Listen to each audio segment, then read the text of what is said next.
Hey everyone, this is Tim with Bevan Farm. I'm going to show you how I replaced a sprinkler head in our yard that I ran over with my riding mower. Stay tuned. Okay, it looks like we may have run over this sprinkler head with our riding mower, and so water is just pooling up around it instead of coming out. Looks like we may have cracked the pipe. So I'm going to dig this out and we're going to see what we have there. Okay, so we got this dug around. Now I'm going to take the dirt out and the grass, try to get it out in one piece and make it so we can put it back in there easily. So give me just a second. Okay, I dug this out and it looks like the riser underneath the sprinkler is cracked. So we're just going to take the sprinkler head off, replace that riser, and we should be good to go. Okay, now you can easily see the crack right there. So that's not going to work. What we're going to do is replace this riser and then we can put the sprinkler head back on. We should be in business. Okay, I found an extra riser in my shop, so I'm going to use that. Here's the old one, by the way. So it's got multiple cracks actually, and it's bent too. So what I'm going to do is take this head with the new riser, put it down on there, thread it on. You can use tape if you want. I don't bother with that. Just turn it till it gets pretty tight.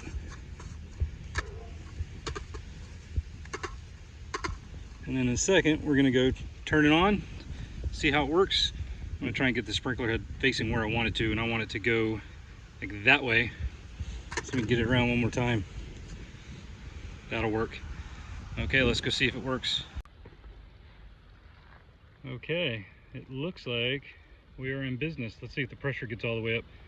There's probably some air trapped in the lines.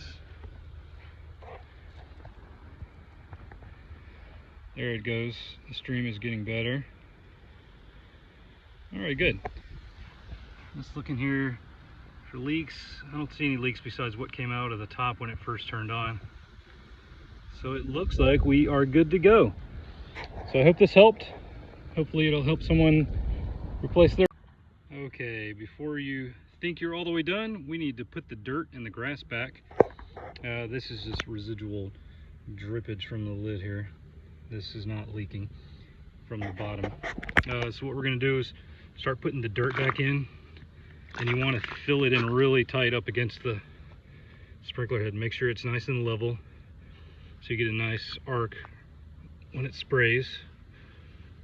So let's get some around to all the different sides.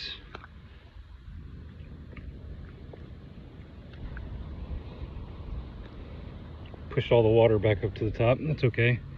The grass is going to enjoy that, because we now know that this works properly. Okay, I cut this grass out in two chunks, so we have the left side and the right side. Go ahead and put the right side in here. It should go right around the sprinkler head. There we go. Now let's get this side on. A little clunky now, but give it a couple days. You won't even be able to tell I did anything here. All right. Well, hope you enjoyed this. Hope it helped somebody out. I'll see you guys next time.